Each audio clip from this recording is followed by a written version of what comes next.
ต่ำรูปชั่วตัวดำเพราะทนทำนารูปชั่วตัวดำเพราะทนทำนาวาสนาเช่าทุ่งละบอกคือเช่ากรุงเมืองป่าใหญ่ๆเหลียวเบิ่งไผ่มีแต่คนโกโก้โกโก้เอ้โกโก้โกโก้โต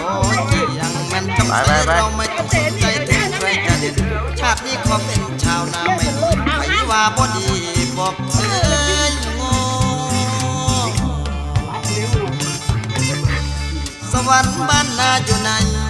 สวรรค์บ้านนาอยู่ไหนไม่รู้อะไรใครมองไม่เห็นบ้านนาสวรรค์ทั้งเป็น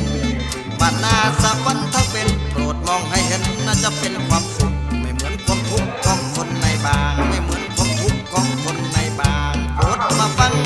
ผมว่าน่ะสวรรค์บ้านนาเป็นบ้าปอดวงเดินตามทงฟังเสียงกบเขียนห้องเขียนห้องเขียนห้องเขียนห้องเขียนห้องเป็นเมื่อไหร่พุ่นแม่นไผ่โน่นหนึ่งตัวไว้เดี๋ยวมันตายมันจะเอาตายไปทางใด